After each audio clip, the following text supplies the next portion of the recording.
you like that, Aaron? I did. Yeah, man. I did the BIP, baby. Huh? Hey! Welcome everybody to Beards on the Street. I'm Perry Ward, and that over there, that dude in that green shirt is Aaron Pearson. Mr. We're really Beards on the Aaron. Street. Yeah, And really Beards on the Street with you out on location today. I'm on location. I'm sitting on a golf course that we sponsored a hole for the Little Miracles golf tournament. This is a badass tournament, dude. They're giving away like $5,000 on one hole. They're giving away a truck on another hole, a Florida trip on another hole. It's like, holy cow. Dang, that's legit. Yeah, they're not messing around. So can you hear me okay? Is the wind blowing and causing grief, or are we good? No, you're great. Yeah, I think we're good. And our guest today is Mr. George Morris, the man, the legend, the CEO, the Mr. Dude of our brokerage, Century 21 Everest. Welcome, George. Good to be with you guys. Heck yeah, it's taken us a minute to try to get you on the program, but we did it. Yeah, I'm excited to be here. Well, Aaron, I'm excited. You guys are doing some good stuff. I'm excited about it. Well, we've got a lot of fun things going on right now. No question about it. So, Aaron, why don't you take a minute real quick and talk about some of the projects we've got rolling? Let's kind of get through the house cleaning stuff. Yeah, so this week we're closing out a couple of our new properties, or a couple of our listings that we've had, which has been kind of an interesting process. We put everything that we've got under contract finally. I picked up a new listing in Bluffdale, 1096 Starry Hill, and it's a great townhome. It was one of our top 50 referrals, and that'll go live next week. And I know you picked up a buyer off your top 50 yesterday as well, didn't you? Yep, I did. And I've still got my the condo downtown, right across from Pioneer Park at 336 Broadway, in the Effin building. That sounds funny to me. The Effin. And there's a pig out front. So, well, I'll tell you, all we have this week going on really though is we have the 4th of July coming up, and you and I get to go bob on the water up at Pineview, right? Yes, we do. Let's go drink some beer and sit on some water and just chill out. Right. So our VIP 50 guys, we're so close. We're actually we've taken it live. We're gonna start sending out links to everybody, all you agents out there that want to take part of the VIP 50 challenge. We really want to have some good people on this first one. It's kind of our original and first go at it, and it's going to be an amazing journey with you guys, teaching you the VIP 50 and how to turn your SOI into a freaking bunch of raving fans, bringing you business and on top of business. So we'll be sending out links. If you are an agent out there and you want to find out more and you haven't heard from us, just hit us up in any of the ways you can get to us, and we'll make sure we get you registered and get you on.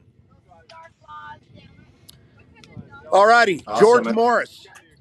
Yes, sir. Talk to us, baby. Tell our crowd out here a little bit about yourself and why we're stoked to have you on today. Well, hey, I'm all for anything that's. Sorry, just give myself just 1 second. Get myself hardwired into the system here. Okay, I'm doing well. First of all, yes, George Morris, CEO of Century 21 Everest here in Salt Lake City, Utah.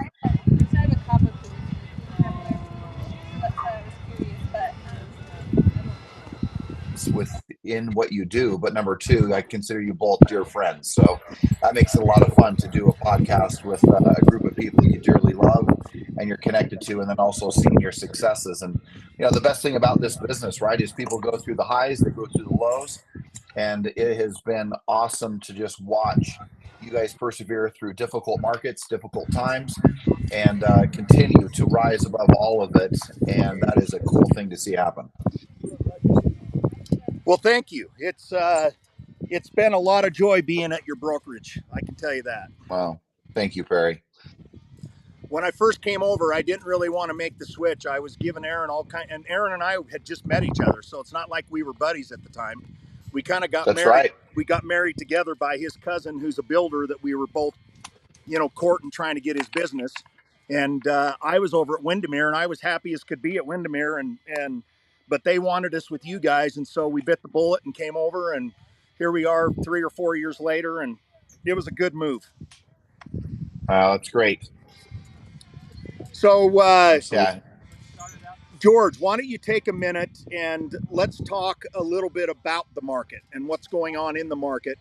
Um, to tell you guys a little bit of history about George is and I don't know the timelines, George, but I remember back at a summit meeting clear back 2 years ago, and you were telling everybody to get their freaking house in order because you saw it coming, you knew it was coming, and some people I'm sure listened to you, others didn't listen to you.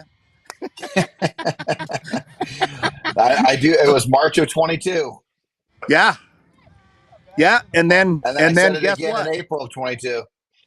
And Yeah, then the shit hit the fan, and the market did what it did. Win the truck. exactly. Exactly. Well, yeah, just very good, great question. In regards to just the market itself, obviously you're seeing lots of different challenges in the market, but you're also seeing lots of success. The one thing that has been interesting, unless you take certain specific segments of the market, there really hasn't been a decline in pricing, specifically because there's such a need and a desire for property. The challenge, though, is that where you're seeing a lot of, like, specifically, let's just say across the Wasatch Front in Utah, but other markets have very little inventory, and some markets have a ton of inventory. But it's still the fundamental challenge is one thing, and that's affordability. And so when you see the interest rates as they weave and bob right now, give or take around 7%, different loan programs can take it lower. Some loan programs take it a little higher, but let's just say today it's bouncing right around that 7.25. The challenge with all of that is still affordability. You have a number of people, of course, that are dead set on the fact that they won't move because they have an interest rate of 3%.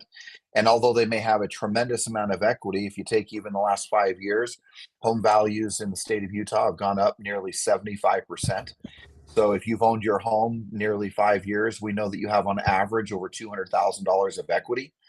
So the question I've posed to a lot of people is maybe it's not the right time to sell a particular property, but when you look at the different credit unions and banks that are available, this is an incredible time to be able to use the equity of a home to either buy the next one or to buy an investment property.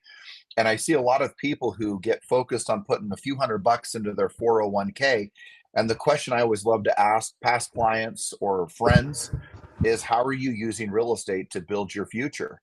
And the challenge is that we are on the cusp of one of the greatest transfers of wealth in the history of the United States. The baby boomers, as I am just even this week, I'm putting my own father's home on the market who's in an assisted living center.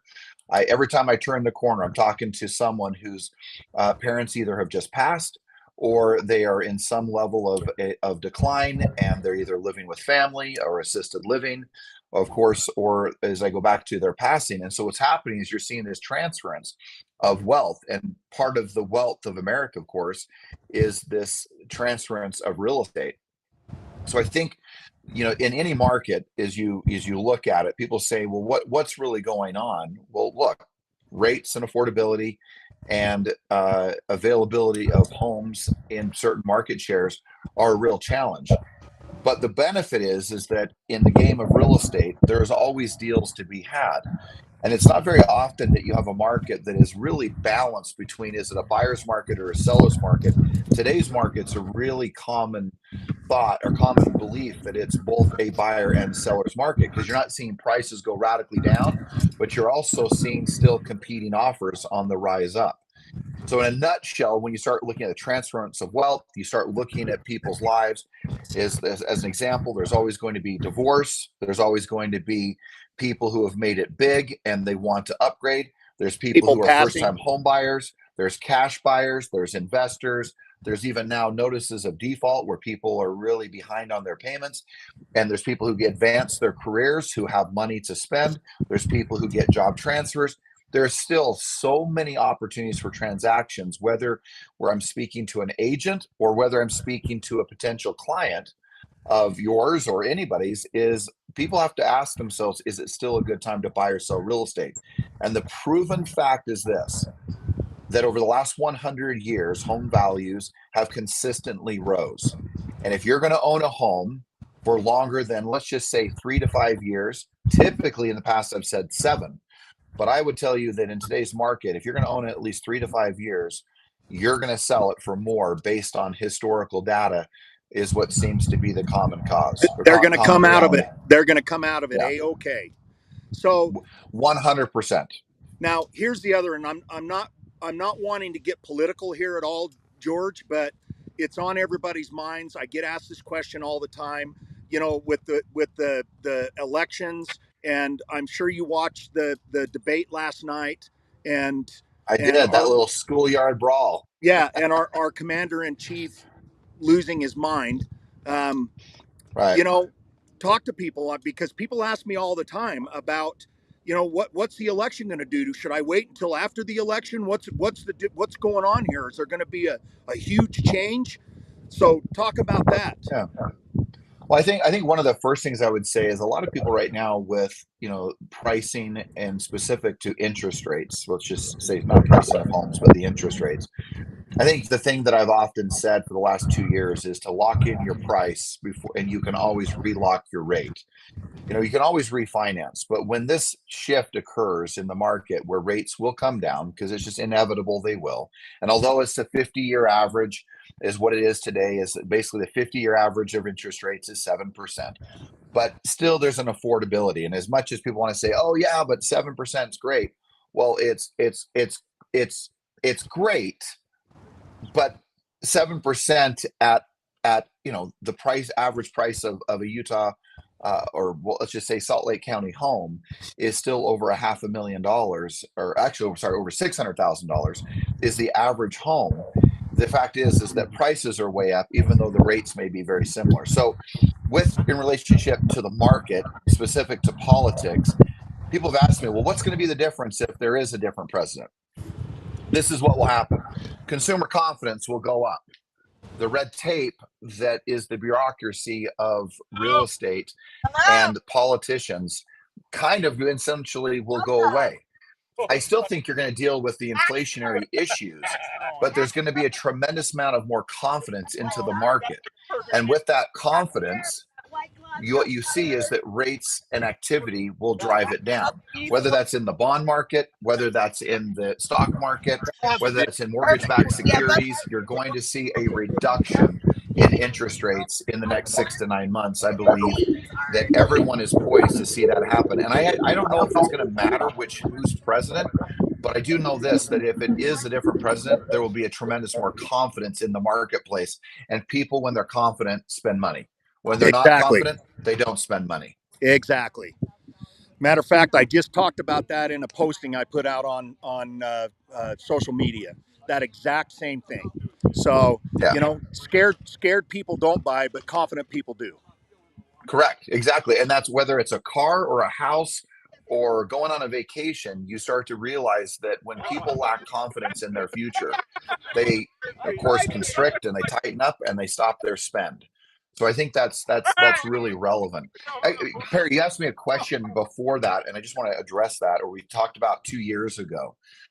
One of the things that I would just advocate for anybody is, don't buy stupid stuff. Don't buy things that are depreciating in value consistently. As I'm watching agents and even past clients and, just out there in the world, people are still spending money as if everything is hunky-dory and fine. And the challenge is that when you spend money, erratically or irresponsibly, you're not going to have money set aside for the moments when you most need it. So the challenge for all of us, whether we're an agent or a consumer in real estate, is just simply be wise in the way in which you're spending. So I have 3 core things I always like to address with people. Keep your life simple. Number 1, keep your life simple. Number 2, deleverage every part of your life, whether it's houses, cars, credit cards, medical bills. Deleverage your life and increase your profits, whether that's through more transactions if you're a real estate agent, or more loans closed if you're a loan officer, or whether it's an individual who's going to work every single day as a W-2 employee. Increase your income, become more valuable to the market. And if you can become more profitable, deleverage the economic situation of your life, and keep it simple, most people are doing pretty darn good in that relationship of just living a peaceful, joyful, and happy life. Well, no, George, you brought up earlier talking about the 401k, and just people are so used to, especially people that work for big corporations where they have matching 401ks or whatever it is, they think that is just the best way to save money or to even, grow money. But the fact of the matter is all that money they have sitting in a 401k, if they just took a portion of that money out and put it into a rental property or a flip property, or the amount of money they would make off of that compared to keeping that money in their 401k there's no comparison. There's no comparison. Yeah, show me an investment over 5 years that went up 75%. No kidding. Show me an investment that someone paid. You see the value of income, you see the value of the property go up. You see the mortgage being paid by a renter or someone bringing it lower. Then you take all the taxable benefits in relationship to depreciation, upgrades, improvements on a property. There's nothing better. There is nothing better. Nope. And so the challenge is that if one was to diversify in so many words, whether they're taking, getting a second mortgage at a local credit union, or whether they're going and getting cash out to buy the second home that they want to live in and then rent the one out that they currently have. The thing that's interesting, a lot of people get nervous about an investment property, but when you have a true blue, solid property management company taking care of the situation, you're not the guy or gal who's going out and fixing toilets in the middle of the night. You're not the person who's going to have to find the renter. You're not the one pulling their credit. You're not the one doing the lease contracts. And if they align with the two of you, the key is, or align with a professional, right? Then the fact of the matter is all the fear factors of owning an investment property go away when you build and create the right team around you. So as you're moving through this, just make sure that as you drive your business and you drive your life, if you're the consumer, make sure that real estate is part of that answer. I don't know anybody who says, oh, well, if I make $200, if I put $200 into my 401k and my corporation that I work for matches it and puts another $20 in a month for me when I match my 200, like which would be like the maximum that would be, or they say I'm putting 500. Real estate blows it away in regards to, let's just say you put in 5,000 a year. We're seeing 75% increases. The housing shortage, the amount of people that want to buy, and the values that are going to increase over the next 2 to 3 years. There is no little investment unless you're going to gamble all of your money on some long shot stock. There is nothing that can compare to it. Nothing. Agreed. So it has a lot to do with the multiples and the leverage ability, because it does require a little bit of down, but you're in control of hundreds of thousands of dollars at that point that's having, major percentage point appreciations happening. And exactly. And then the affordability, when rates do come down, all that's going to do is just spike or hyperdrive that appreciation that we've seen again. Absolutely. It'll drive it. And those are rough moments. That's why, the statement I go back to, Aaron, which is lock in your price, because you can always relock in a new interest rate. You can always refinance. You can always do something different. But what you can't do is get that price where you want it to be. And look, there's going to be a moment that these market, like good example, March, April, and May of 2024, this year, 2024, rates dropped just a bit. They dropped into the mid sixes, 6 3/4, depends on the loan program, but let's just say mid sixes. Everything went on fire again. Yeah. Talking to agents, 20 different offers on houses. If people can wrap their brain around the idea that, different loan programs exist, from 2-1 buy downs to different types of ways to get down payments, to whether it's using money off of the current properties they have, or if they're a first-time home buyer, the 100% programs for down payment assistance exist. Get into the river of real estate. I've often said, a lot of times you'll see politicians fight about what separates people. Is it their income? Is it the color of their skin? Is it their religion? Is it all of these things that we've seen through history be the real big separators? Well, one of the separators I know that's going to be in wealth is one thing: those who have real estate and those that don't. And George, if I'll you give you a don't own real, sorry. go ahead. I was going to say, those who don't own real estate are going to be left behind. Well, I'll give you a perfect example. My wife and I bought the family condo that she had lived in for 14 years when her mom and dad passed away, and interest rates were at 8% when we bought it. Oh, Actually, a little bit over 8%. It's now been 6 months, and because of just how much equity we have in it, now we did do some upgrades, but in just 6 months, we're refinancing it. Our payments going down by $300 or $400, and we dropped our mortgage insurance. exactly. You're So, spot on. I mean, and if people can wrap their brain around that, and what they look, this is what I also say. Worst case scenario, you buy a property, you feel like you can't afford it, you feel like it's not the right thing for you or your family, you can always move out and keep doing what you were doing and rent the property out. right.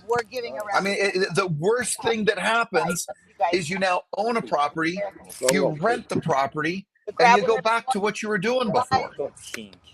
And if you use great agents like And you're you building to, equity. And then place some. and building equity, paying the mortgage down, prices going up, and then all the Oh, tax yeah. benefits that align with owning an investment property. Can't lose. Some water or some. Okay, so And shifting but gears. think about this, Perry, just one thought. No We worries. just hit 9 billion people on this planet. You do, And as much as people want to talk about that people are not having as many children and whatnot, there is Whatever. still a massive increase. In Utah, I don't know if that's changed, but Right. there's still a massive increase of population growth. And yet there is a limitation, of course, to the amount of real estate that exists today. You're okay? So every single year, people are graduating from high school. Every year they're graduating from college, or every year those young people are wanting to buy a property.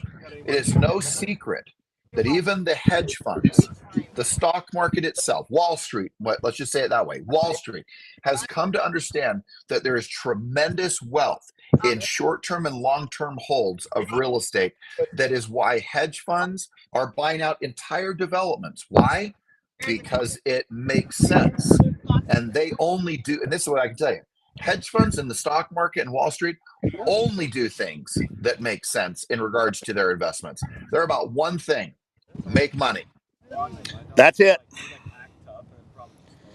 So, shifting gears a little bit. I had the opportunity to talk at our company gathering called Summit a few weeks back. And as you know, Aaron and myself have put together an entire program based around tapping into your sphere of influence or people that you know.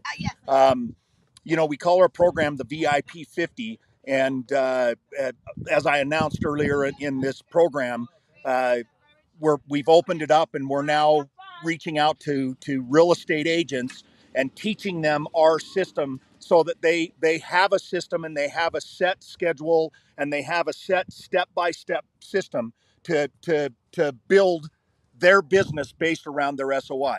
So shift gears a little bit and actually talk to real estate agents specifically, because I know that you're really familiar with what we're doing. Give us your 2 cents on your feelings about what we're doing in our VIP 50 program. And well, first of all, the July. I took July 30 years ago, on the 4th of July, that morning, I took my first listing 30 years ago. Wow. If I would tell you the single worst mistake I've made in my career in the first 5 years of it specifically, was what I did with my sphere of influence, which would represent, my centers of influence, my social circles, my database, my past clients, people I know, people I rub shoulders with, people who know people that I know. I mean, just that whole army of people, right? And the thing that I look back on is one of the biggest mistakes I made was not fostering those relationships and building those relationships up in the early parts of my career. 2 days ago, Perry, I closed with my son Isaac, as you know, as a newer licensee in the business, on a $1.3 million home up in the avenues. And I thought to myself, 30 years ago, 28 years ago, by the way, to be exact, actually 28 years ago, my wife and I met a gentleman, dear friend of mine. His name's Eric, and he referred me to his childhood best friend. And here we are 28 years later. And all of a sudden, here we go. We get a commission check that comes in off a $1.3 million sale. It was awesome.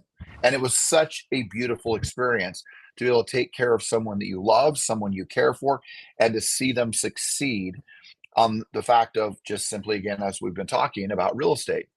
So when I look at the fact that you have your VIP 50, and as I've watched you incubate this thing and build this thing up, I've had a front row seat to watching that.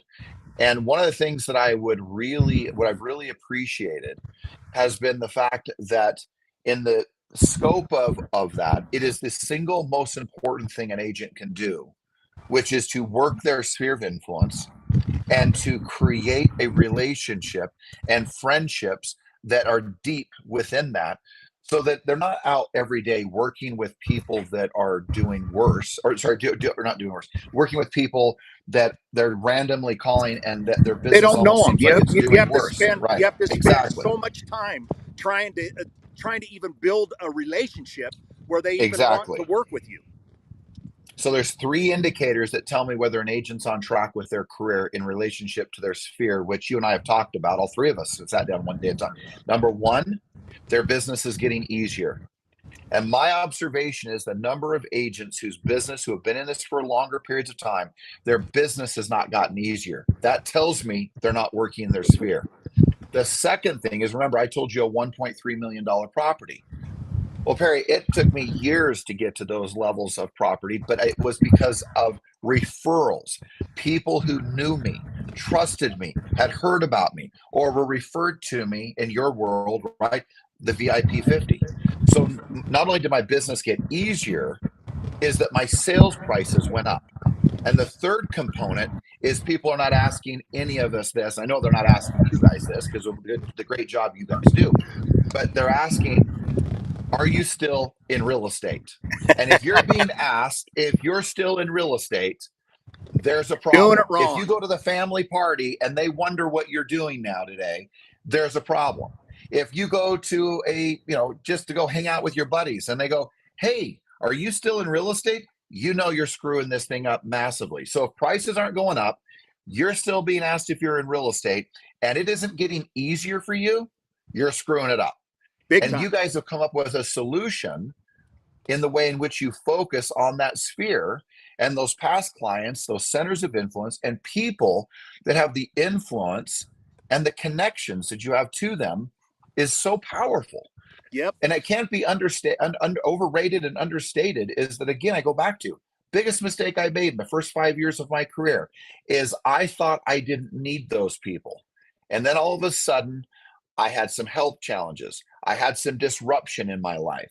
And all of a sudden, I realized I really don't have what you might call a practice. And when you look at a lawyer's, attorney's practice, a CPA's practice, a dental practice, there is a group of patients or clients that they work with that they literally are able to sell to someone else. When the new dentist comes in, the new doctor comes in, the new attorney comes in, the new CPA comes in. So again, most agents have not built a business. They've just built a state of chaos, and they're not even sure where deals come from. You guys Well, they're are so on the focused, path of George. mastering that. They're so focused on the right now that they just can't see past the building that sustainable long-term business. They're just all about what's right in front of them right now. And Exactly. You know, Spot on, I'll brother. tell you a big pat on the back, I'll call it.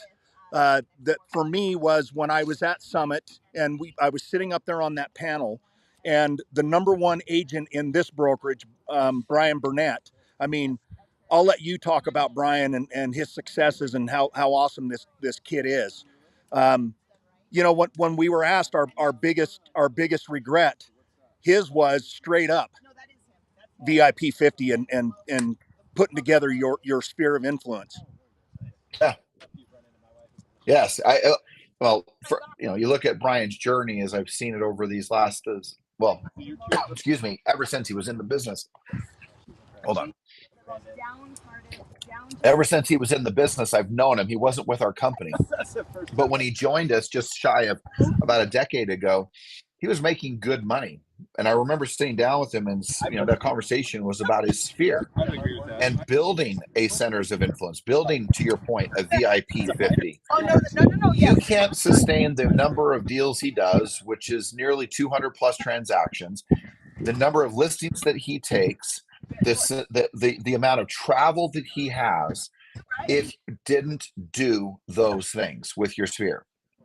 So if you look at the long-term plan, just to your point, Perry, it's impossible to succeed at high levels in this business and have consistency if you aren't working in that sphere. And here's this, in the famous words of the late Jim Rohn, he said, "What is easy to do is just as easy not to do." And what is fascinating to me is how easy it is to work with your sphere. And you've even simplified it more to where here's the system, boys and girls. Follow it, plug and play. Plug and play. But if again, what's easy to do is just as easy not to. The problem is because it's easy not to do, so many agents don't do it. Well, and so then when there is a decline or a up and he's doing it they are because yo-yo with their business. Because he was saying, and it cracks me up, but this is the reality of it. You already hit on it, George. The reality is, if you're not building a sphere of influence, if you're not tapping into that business, those big monster listings and those $1 million plus listings are not going to happen unless you just fall right into it. And he was saying that he won't even go out and take on it. He'll pass it down to his guys. If it doesn't meet a certain criteria, he doesn't want anything to do with it. There's no way he could do that if he didn't have a sphere of influence that he was tapped into. No, it takes away all the desperation, takes away all the, let's just say, the uncertainty. I remember I got to a point in my career, Perry, where I just simply knew one thing. If I woke up today, I knew I was going to do business today. Not because I was going to go pound doors and make deals happen that of people I didn't know. I knew I could do that. But if I really just knew, if I just wake up today, if I just exist, I'm going to do business because of all that I had done to create a true blue, solid business practice of my sphere. And I cannot stress enough to any other agent or any person in the industry of personal sales, you have to have this relationship with the people that are your army of salespeople, which is your sphere. And you want one thing I would add, Perry, those who are not working consistently with their sphere, those who do not get business from their sphere, and even if they're working in their sphere, there's something wrong. And what I mean by that is that working with your sphere, working with people you know, working with people in your social settings requires you to be a better agent. It requires you to be a better communicator. It requires you to be a better negotiator. It requires you to be better at all the aspects of real estate. And when there is a doubt in relationship to who you are, to your sphere, they will choose someone else. So as harsh and hard as it is sometimes to hear, when people don't get the activity from their sphere, start looking closely at the way in which you live your life. Is your life in disorder? Is your life in chaos? Do you regularly have fights and arguments and create drama in your friendships? those are all signs that you have not matured in business and in life. And sometimes people need to get better just simply in life. And I love the fact when then someone makes a decision to work with their sphere, they have to become a better person, because Yeah. the people only refer people to people they trust, people they like, people they want to work with. And that sometimes is a harsh reality, that it's the wake up call. You got to be better at what you do. Agreed. You got to show up better. And here's the other thing, too, George, and we kind of tout this all the time. You know, a lot of people wake up, a lot of agents wake up on Monday morning and go, oh, shit, another week. I just got to hit the grind. I hate my job. I hate my life. And, dude, I can't wait for Monday mornings. I go on Yep. vacation and I can't wait to come home from vacation because Right. it's so much fun and it's so fulfilling, and it's you know, I get to do what I'm good at, and that's just be a dude hanging out with people that I love and people I like to have fun with, and drink beer at 10 o'clock in the morning because I'm sitting at a golf place. I mean, Right. I I'm get it. working. I'm working right now. Yeah. Well, the thing is that, if your business isn't getting easier, and I can tell you one thing, when life is getting easier, it means you're having a lot more fun. Yes, A sir. lot more fun. And we are very good at complicating our lives individually. We have all mastered it at some level, and then we got a wake up call as to how to simplify, which I think is exactly what you and Aaron had happen, which is a wake up call to say, hey, how do I want to build my life? And it doesn't matter. It's never too late to say, how do I want to restructure and build my life? And if you're that agent who still hasn't done anything, what do they say? That the best time to plant a tree was 30 years ago. The next best time, today. Right. Start You know, start working your sphere. hey, George, talk really quick. If you'll remember, we had a conversation not too long ago about Zillow and buying the leads from Zillow, and you were making the point that it's just ridiculous because we're buying the leads that belong to us. So talk about that, just so I can have that snippet to throw out Yeah. there. Well, great point. And my statement to you would be in regards to the aggregators. So take the Zillow, the Google ads, the Facebook ads, the website ads, or the website, leads, and what any source in which you get from an online presence from an aggregator in some level or shape or form. All of those people, all of those aggregators are trying to do one thing: take all the people you know and then be able to sell them back to you. So the importance of working with your sphere is to get into the middle and into the way of what the aggregators are doing. And into the And driver's so seat of your own and when I say get destiny. in the way, meaning you create the relationship and be the real estate specialist for them, instead of them going to some website and them saying, oh, well, that's the expert. And then what happens is they end up working with someone else that you don't even know, some other agent that, again, that you didn't think that they would ever choose someone else. But because you weren't doing your VIP 50, you weren't having the contacts, you weren't having the relationship, they choose someone else because they don't even know if you're still in real estate. So, one of the most important things, again, we can go do in this business is create and foster the relationships. If you remember, and I know many people have read this book over the years, but Seven Habits of Highly Effective People. And I'll never forget the late Stephen R. Covey said essentially these words: building, well, let's just put this first part. Building your sphere is this: it's working on things that are really important, but not urgent. And what agents typically do, that Stephen R. Covey talked about, is they work on the really important and the really chaos and emergency type of things. At the very The end. things that have to happen now, now, now, now, but they're really important, happen now, now, now. But if we can get our world shaped in regards to our sphere of what is most important, have a little bit of vision, What would you like? and if you have what's most important and you work on it, you're going to set up a foundation for a real business that's not just some, fly by night. Hey, I got some internet leads and I made some sales and now I'm on to the next whatever. That is not a business. There's You no can't sell that sustainability business. in that business model, and I'm None. telling you, Aaron and I know Not at better all. than anybody. Right? If your business isn't getting easier, something is wrong with you working with your sphere. 100% agree.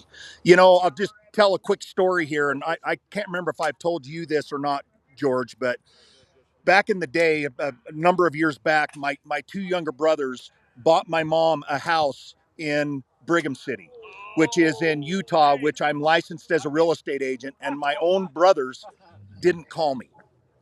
They just used some random person to buy my mom a house. Now, at the time, it pissed me off, and I was not very happy about it. But then I kind of busted their head down and said, guys, why didn't you call me? And they're like, you know what? You sell these high end, you do these high end auctions, and you sell all these multi-million-dollar homes, and we just thought that this was below you, that you didn't want anything to do with this lower real estate and whatnot. And what I come to realize, George, is that it was nobody's fault but my own. That my own brothers bought my mom a house and didn't even call me, because Exactly. I wasn't the one that was communicating with them and building that relationship, even though they're, you can't just go through life thinking that because you know somebody, or even if you're related to somebody, that they have to use you because you're in the industry. That's not how it works. You got to earn that business. Exactly. Perry, one of the things that I've watched over the years is, agents sit within the realm of a particular company, whatever the company that is. But let's just take, of course, I'm the CEO of Century 21 for our Everest group of agents. And one of the things I've observed is the fight that agents have for their independence to show just their name. But I want to pose something for everybody. If you take Century 21, it's been in existence for over 50 plus years. It's 53, 4, 5 years, somewhere in there. Or 53. It was 1971. All right. So 53 years it's been in existence. It is a household name. There are 400 listings out there across the Wasatch Front. 400. Yelling at that thing. You all right, big guy? It's okay. Right. So my point to you is this: we got another party going on over there, but we have 400 agents with 450 agents with 400 listings out there. So here's the question: whatever company someone works for, if you've worked with your sphere enough, every single time they see a Century 21 sign, the question I would ask: do they think about you? Because no single agent has 400 listings in the marketplace today. So all the 400 listings out there, when they see an advertisement, like 2 days or 3 days ago, Century 21 was on Fox News. When they see the CEO of Century 21, do they think about Aaron Pearson or Perry Ward? Or do they think about George Morris? And the reason I ask that is that if people will properly work their sphere, they will leverage the very brand in which they work for. And it doesn't matter the brand, but leverage the brand, because you have all of this advertising, all of this marketing. But if your sphere doesn't even know who you work for, then every single ad, advertisement, real estate sign, listings that aren't even yours, never even get identified as, when they see C21, do they go, Aaron Pearson, CC21, George Morris, C21, Bob Smith. And when you get that good, you begin to realize there's a reason why people are with national brands, not because there isn't moments of frustration with what they pay, but because people, when they see the brand, they think of the agent if they properly have leveraged the brand. So whatever company someone works for, leverage your brand, because you're paying for it. So leverage it. Do you want to hear something funny, George? So please.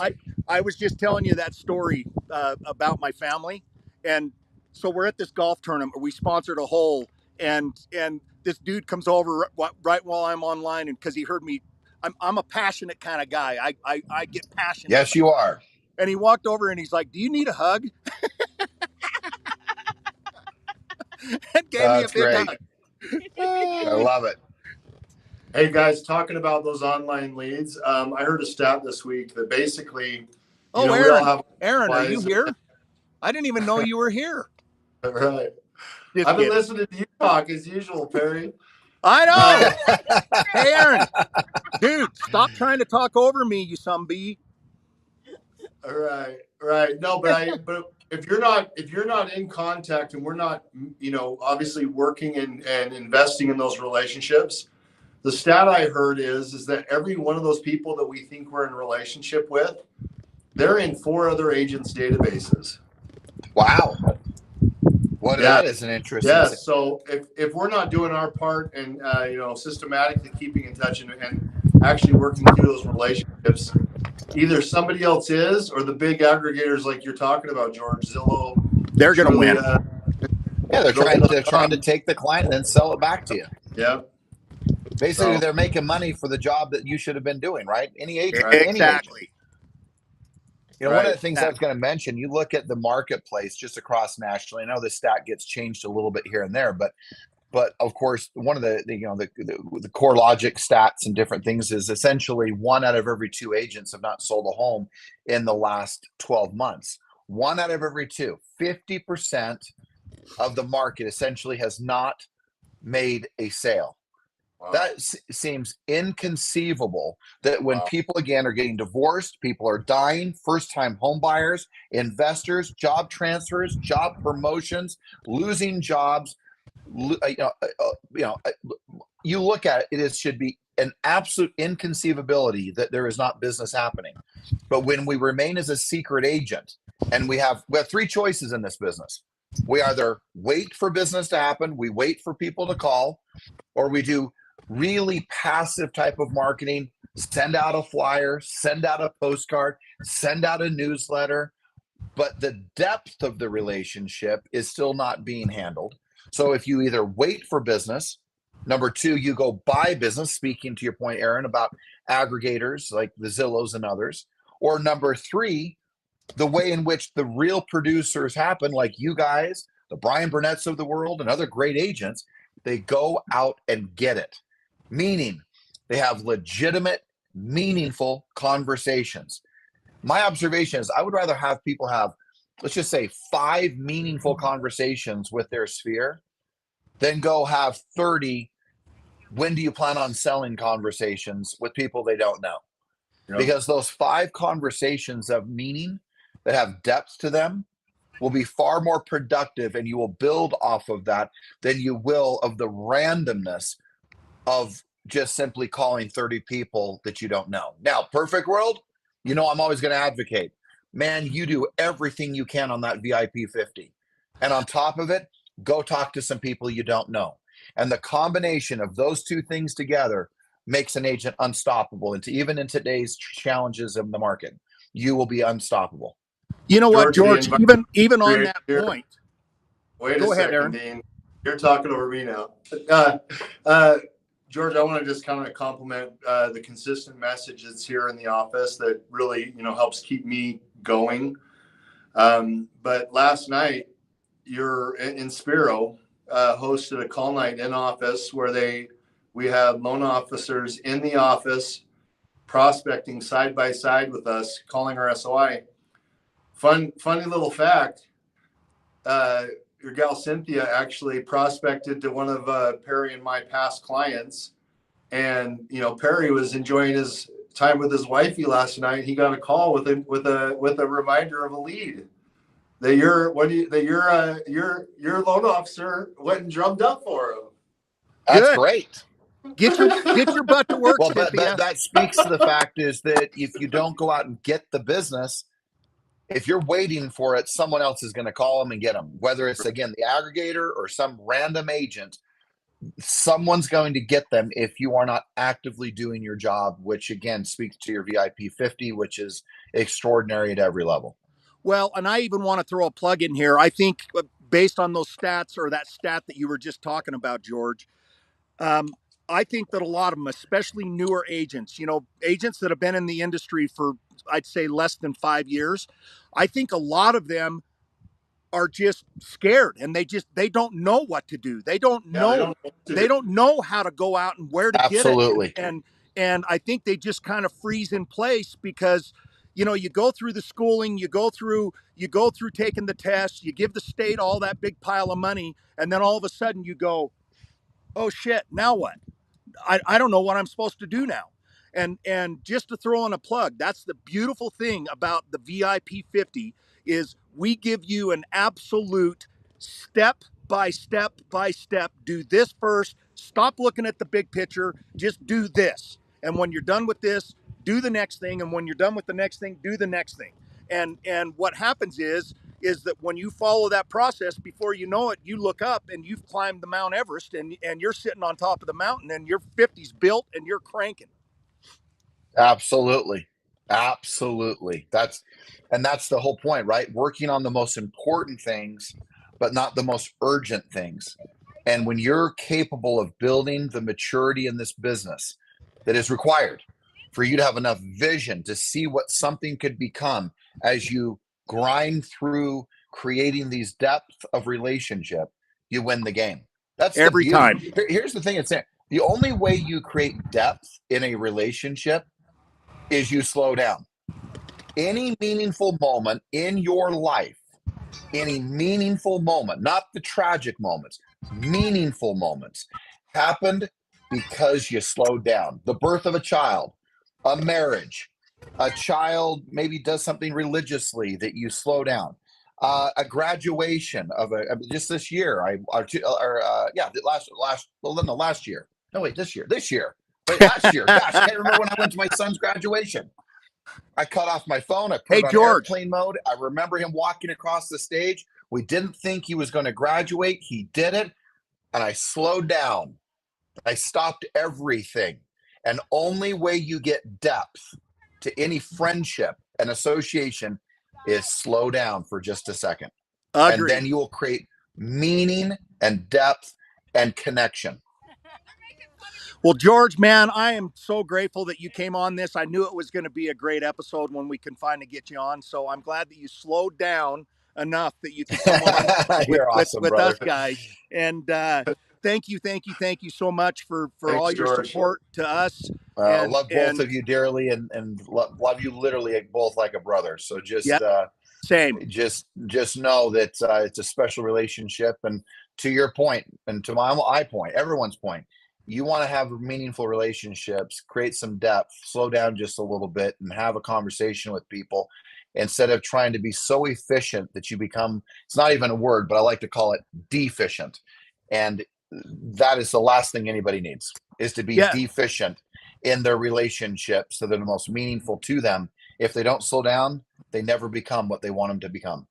You know, I teach our team all the time, George. I get them to kind of, I tell them, when you're driving home tonight, pay attention to the people around you. One. I gave her Pay attention to what's going on and how they're reacting. And it's just like so many people out there are just going through life with their head down, their eyes closed, and they just, I mean, it's sad. They're not awake. Yeah, it's sad. They're asleep at the wheel. They're asleep at the wheel. And we encourage our people all the time, our guys on our team, you know, we put challenges out to them. Hey, all right, this week, every single day, you have to have 2 meaningful conversations with people you don't know. You have to actually slow down, look at people, look them in the eye, and just ask them, how's your day going? You look like you could, like that guy just did with me. You just go up and, hey, could you use a hug today? Yep, you are right. You're right on. You know, it's interesting. You do all of that, and which we'll wrap with this, but just this last thing is you will create a level of trust and depth to that relationship. But just as a reminder to everybody, man, trust yourself just a little bit. You know, and I always say trust something bigger than yourself, whether that's God or a redwood tree, man, or the energy of this universe, man. Trust something more than yourself. And then trust a few people. And most importantly, trust the journey you're on. Trust that this VIP 50 will work, because you're living proof that it will work. So trust it. Trust yourself. Trust a higher source. Trust a few people around you. Trust the journey that you're on, and then go do the work, right? Make the 2 meaningful calls. Talk to people consistently. And when you show the fact that you trust by the actions you take, everything starts to fall into place. No matter where you are in your career, it will fall into place. Absolutely. Well, George, again, thank you very much. Appreciate it. Thanks very much, you, brother. man. And love you too. Sorry I was remote today and couldn't be in the studio, but this was a Hey, great, I'm great jealous, man. episode. Yeah, well, Absolutely. Or would you don't rather be be too golfing? jealous because I'm just sitting Of here. course, I'd rather be golfing. That is the problem. Is I don't make any money golfing. That's the problem. Right. All right, guys. Well, But I thank love it. you, everybody. Thank you so much to the people that watch our program. We love you. If you haven't subscribed to us, please do it, and we'll see you next Friday, baby. Next Friday. Friday. All right, brothers. Talk to you All right. soon. See ya.